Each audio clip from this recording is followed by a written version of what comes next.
Hey, what's up everybody? I'm Brett Williams, and today I'm going to talk about my 18-month, we'll talk about that in a second, update for doing the Refold method learning Japanese. Now, more specifically, it's just doing immersion learning, input learning for Japanese. I started off doing MIA. As we talked about last time, MIA split up. The two founders went their separate ways, and Refold is the method that Matt versus Japan teamed up with his new business partner, Ethan.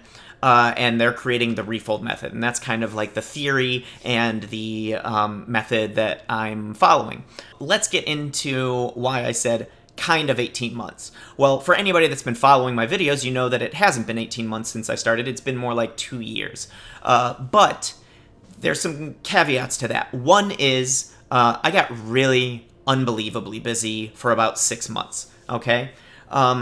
With COVID, for those of you that don't know, not only am I pursuing in my kind of like free time in the background being a filmmaker, but I'm also in the midst of opening up a martial arts school. COVID made that impossible, so my plans had a wrench thrown in them. I had to find a way to make some money and stay afloat during the whole COVID thing. Luckily, we are on track to hopefully open up the school in December, as long as this Delta variant doesn't do it again to us, but we'll see. But I had to do like a lot of kind of freelance work and stuff that just kept me really, really busy. So I had to take like a full 6 months off. And when I say 6 months off, I mean I did zero immersion during that whole time. I kept up with my Anki reps, so I didn't fall behind with that. I recommend at the very least, anybody that has to take time off, try and stay up on your reps, because it's really annoying to go back into it and have like 5,000 reps or 500 reps or whatever you got to do when you get back. So I was happy that I was able to keep up on that, but I added no new cards. So those 6 months truly were not doing the method, because Anki is not the method, immersion is the method. So that's why I'm saying that I'm 18 months instead of 2 years. So let's get into some stats. Now let's I want to talk about overall stats and kind of where I'm lining up as far as my goals were when I started this compared to what I was actually able to do. So my full immersion time over the 18 months is 1,370 hours. So that's a little bit less than the 3 hours per day I wanted to dedicate. I have been, luckily, over the last 3 weeks, 4 weeks or so, I have been at 3 hours a day or more, sometimes 4 or 5 hours a day. So I'm really confident that we're going to keep that going moving forward. The last 6 months, I averaged 2 hours a day of immersion. That's obviously less than I wanted to do, but considering I was kind of still getting back into it, still really busy, I'm happy that I was able to at least get 2 hours a day. Flashcards, I did 35 minutes a day, which I think is crazy because my retention rate is so bad in flashcards, but I still did 35 minutes a day despite adding no new cards during those 6 months. My current sentence count is 4,100. So I think since last time I've added like 400 cards only. So in the year, 6 months even, in the 6 months I've only added like 400 cards. That's really low. So that's less than 5 a day. So we're going to go over why I did that in a little bit. And I think it was the right choice to make so that I could really make sure that I'm getting in that bare minimum of 2 hours of immersion a day. And that's kind of the stats of the last 6 months and overall. So let's get into how I feel my progress is going. Obviously my progress is less than I wish it was, but that is definitely, as you can tell by the stats, and as we'll talk about when I talk about focus, that's definitely the fault of me, not the method. I'm still very, very convinced that the method works, because during the times that I'm actually doing it properly, getting in my bare minimum 3 hours a day, sentence mining and doing all that, I see the progress happening. It's only during these times where I get really busy and I can't do the method properly that I see it not happening. But overall, I'm still making progress. So that makes me really happy. It makes me happy that it's not like, oh man, I lost all my progress during those 6 months. So that I think is really, really important to point out. The 6 months that I took off, I don't feel like I lost much progress. I lost gaining additional skill, but I don't feel like I lost much skill. I got back into the swing of things pretty quickly, and I felt like I was hitting new pillars of comprehension quickly after coming back. But we will talk about one pitfall that came with that in a little bit. My biggest gains over the last 6 months, I feel like, were of mindset and focus. I really talked about last time how for a long time my immersion was low quality. So like even though I've logged 1,370 hours of immersion, I feel like for the first year, which is the bulk of that, I feel like that effectiveness was actually halved because my focus was so bad. It was hard for me to get my mind off work. It was hard for me to get into immersion mode. I was sitting there consuming the content, which is better than nothing, but I wasn't sitting there consuming the content like, hey, what does this mean? What is this story? What is he saying? I was just kind of like letting the sounds flow over my ears. And I made some progress with that last update, as we talked about, but now I feel like my focus is on point when I'm immersing. These last like 3-4 weeks where I have been doing 3 to 4 hours a day, I really feel like my comprehension has been taken to the next level. Still not as good as I want it to be, not anywhere close to being ready to output, but I am really happy with the progress that I'm seeing when I'm sitting down, putting in the time with proper focus. So I'm really optimistic for these next coming 6 months. So I think focus and making my immersion time good quality immersion time is the biggest kind of strive that I made in the last 6 months. And I definitely feel like I'm beyond where I was 6 months ago. I caught up really quickly in a few weeks and then started making progress. Another thing that kind of really happened over these last 6 months is I've noticed that I don't get discouraged nearly as much. So I feel like my mind is just fully committed. I think I've seen that immersion learning works, and my mind is fully committed to just letting the process happen. Before, I used to get really discouraged because I'd put in a lot of time, and then I'd watch a show and I wouldn't understand almost anything. I'd feel like, oh, I just watched this slice of life anime and I'm at like a comprehension 4. Now I'm watching this other slice of life anime and I'm at like a comprehension 3 or 2 or something like that. And I felt like I'd go through these long periods of time where I feel like my comprehension got worse, and that would really get me discouraged, but I'd power through it and I'd keep going. But now I notice these last 6 months, while that still happens, I still have moments of like feeling like, man, I'm a Japanese god, to being like, wow, have I learned anything in these 18 months? I feel like when I'm going through that, wow, have I learned anything in these 18 months? I'm not discouraged. I've been through that roller coaster so many times now that I just accept it. I'm like, well, that's what happens, and in 2 months I'm gonna have this aha moment where I'm like, oh my gosh, I've learned so much. Because that's how it seems to happen for me. I don't know if this is how it happens for other people, but it's like almost binary for me, where I notice that it's not like, like, oh, I'm getting worse and oh, I'm getting better. It's literally like, I'm bad, oh my gosh, I'm amazing. Oh, I'm bad, oh my gosh, I'm amazing. It's like really binary for me. So I'm just waiting.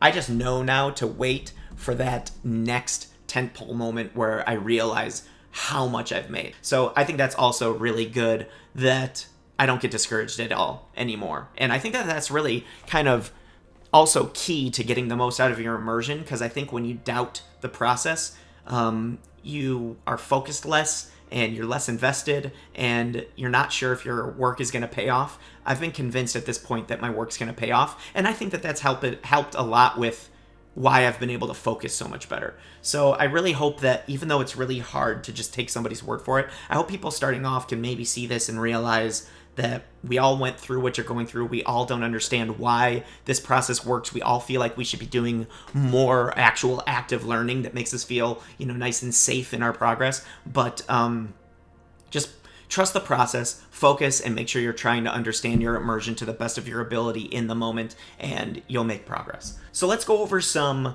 pitfalls and roadblocks that I kind of noticed during these 6 months. One pitfall that kind of happened to me was because I took the 6 months off at the beginning of this last year, I noticed that when I came back to it, because I kept up with my reps, so I had a large pool, like a really large pool of words I recognized and was learning that I knew I had cards for that aren't fully acquired, and I really had to think about them. So like literally every sentence almost had a word where I was like, oh, I know that word, but what is it? What is it? What is it? And I couldn't recall it.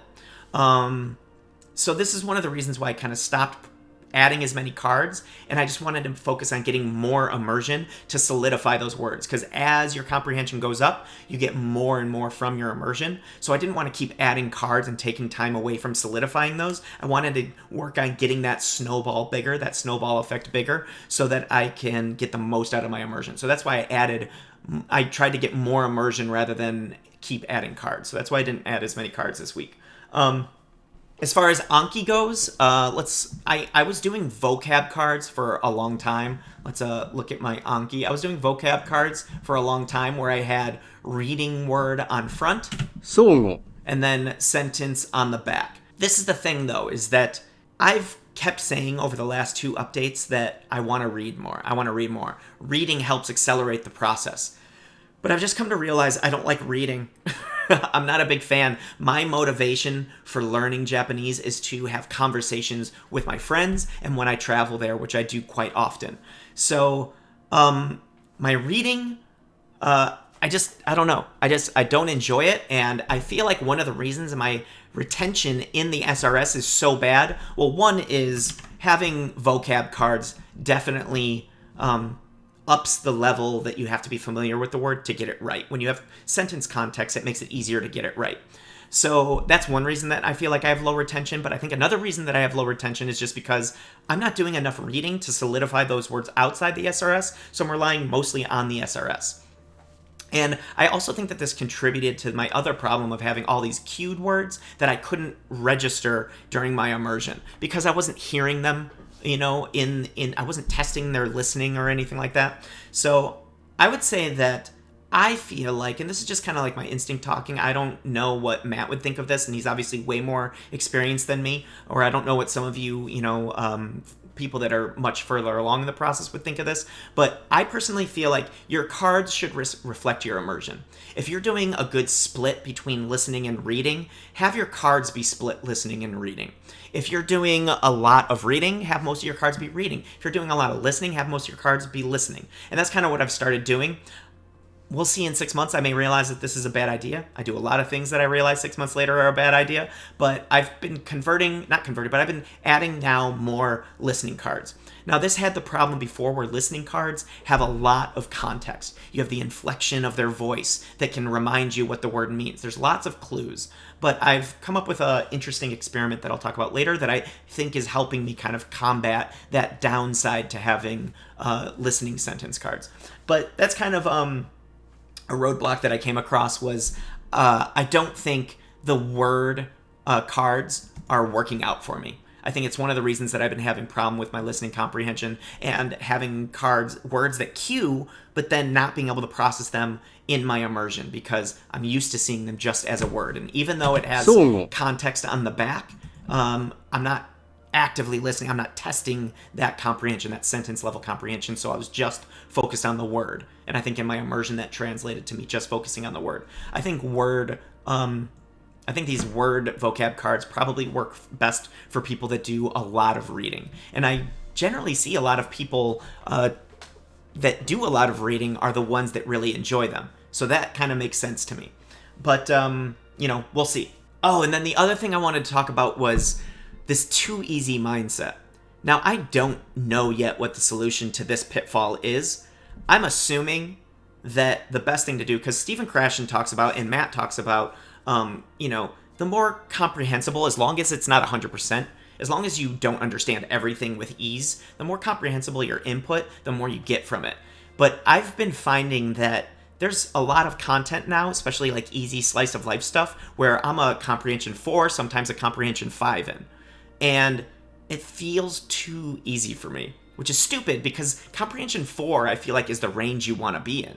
I feel like that's kind of like where you understand a lot of it, but you're still picking up a lot of things that you don't understand. But I was at a point for a long time where I was at a comprehension 2, comprehension 3. And for those of you that don't know, comprehension levels are something that they lay out in the Refold method. So comprehension 4 is like you follow the story, but you miss details and stuff here and there. You understand most of it, though. Comprehension 5 would be you pretty much understand all of it, but you have to really focus on it to understand all of it. And then comprehension 3, I forget what they are, but it's like, you're not picking up a lot. I'm so used to being in that comprehension 3 level that now that I'm getting a lot of content where I'm comprehension 4, I feel like I'm not doing enough struggle, which is, I think, stupid, because according to Krashen, you want to be in that range. So that's one kind of mindset thing that I've been having to kind of work on getting over, is realizing that the fun kind of content that I can understand, because I actually find it to be a lot, I can enjoy almost any content that I'm following, you know? So the fun content that I'm able to understand, I need to not see it as a waste of time. So that's something that I've been working on. Because most likely that's actually more beneficial than jamming my head against a bunch of content that's way too advanced for me at the moment, and I have to do too much like sentence mining and active deconstruction to understand it, as opposed to easier content that is still challenging, but easier, that I can kind of infer or have my subconscious, deconstruct just through the context. So, yeah. So I don't know what the solution to this is. I don't know if there's, any hard evidence out there, but Krashen seems to definitely say that that is where you want to be. So I'm trying to get used to allowing myself to be there a little bit more and actually enjoy my immersion more, and not judge myself for enjoying the immersion because I can understand it. All right, let's do some updates on experiments. The peppered information experiment that I did. So peppered information experiment that I was doing was this idea where where I'm putting like kind of non-important information. So like, this is peppered information. I guess a screenshot would be peppered information, but mostly this like kanji peppered information, it just kind of like gives me something to look at to provide more context. Like, this basically takes the focus word and adds the kind of like some words that each of those kanji use so that I can make links between them. I like this. I don't have to look at it, and now that I'm focusing more on listening instead of reading, I'll probably look at it less, but later when I get back into reading more, I'll probably use it more. So I think the peppered information stuff, as long as it's automatic and you're not personally typing it in, I think it's a successful experiment. So I'm glad that I did the peppered information. Another update would be watching shows, then reading it a week later. I do think that this, and if you guys are confused what all this means, these are experiments that I touched on last time, so you can look at my 1 year update if you want to know what I'm talking about. I think that this was also a successful experiment, but I think I've outgrown it, and since I'm not focusing on reading right now, and I'm just kind of focusing on listening. Now, before, I've talked about how I think reading informs listening, and I think even if you're focused on listening, you should do a lot of reading. I still kind of agree with that, but I think that there's also a potential that even though reading increases the speed at which you get better listening ability and better language ability, I also feel like there's a chance, and Matt has actually talked about this recently too, so I feel like my instincts on this might be correct, but I also feel like there's a chance that too much reading early on, until you like really have a good listening foundation, can influence the way that listening foundation forms. I found myself kind of like picturing the hiragana in my head while I was listening, and I don't want to do that. I want to associate it with the sounds. And I'm okay with my progress being slowed down quite a bit in order to accomplish that, because like I said, my main goal is listening and speaking. My main goal isn't reading, and I want to maximize my skill in that, even if it slows me down a bit. I don't know if this is a sacrifice worth making. This is all just theory, but considering I enjoy listening more, I figure, why not? But I do think that if you're doing a balanced approach, which I think most people probably should do, then I think watching the show once and then reading it in the subtitles a week later or something to do your sentence mining was a good approach. So I like that. Focused sessions. Focus sessions was this thing I was trying for a while, where I had a large sentence bank and I would make a priority list of focused vocabulary words that weren't solidified. And then I would use Morphman to search for sentences that use those vocabulary lists. And I'd do like 20 minutes of just focusing on sentences with my weak vocabulary. I actually think that this was an interesting experiment, and if it was automatic and I didn't have to do so much manual labor to do it, like if I could just press a button and it knew it already had a list of all my weak vocabulary, like if there was some way to automate it, I think it would be a good thing. But because there is no way to automate it right now, I don't think it's worth the time. So I think that was a half-failed experiment. But one thing I do think is a good experiment that is kind of in the same vein is 0T. So I have cards that have no new vocabulary in it, but when I was watching the show, for some reason, I couldn't understand it. So that's this.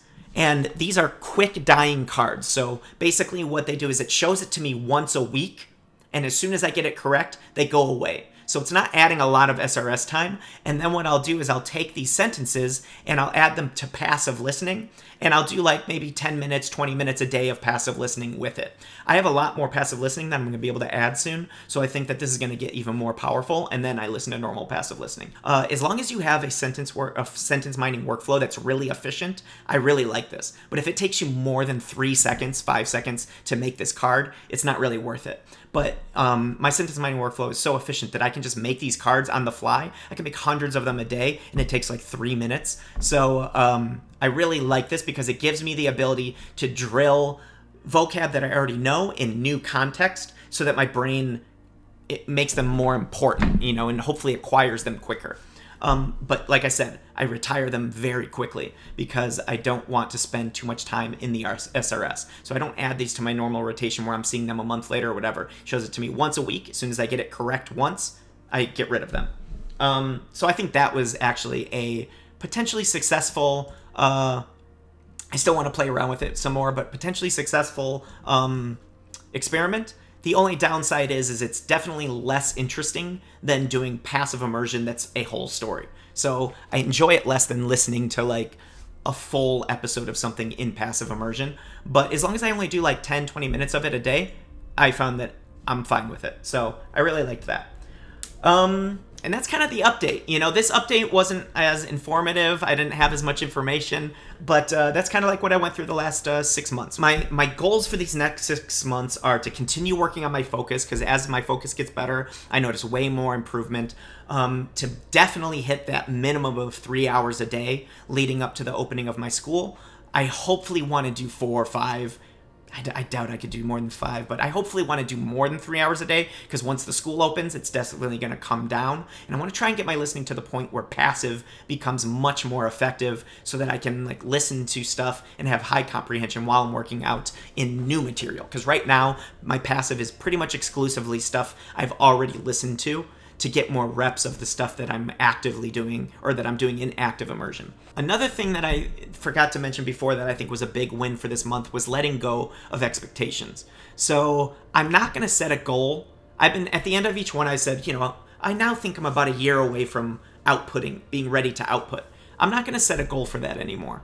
I'm just going to let it happen when it happens. And I'm going to set instead, my main focus is going to be a goal of 3 hours per day. I also want to try and do 5 new sentences a day, at least. Hopefully I can get that up to 10, but I don't want to over-prioritize sentence mining, because I just kind of want that to be something that happens when I have time, and then let immersion be the main thing. But I do think a slow trickle of 5 sentences a day will still allow me to make progress. And as long as I'm doing enough immersion, I think that will naturally go up because I'll have time to.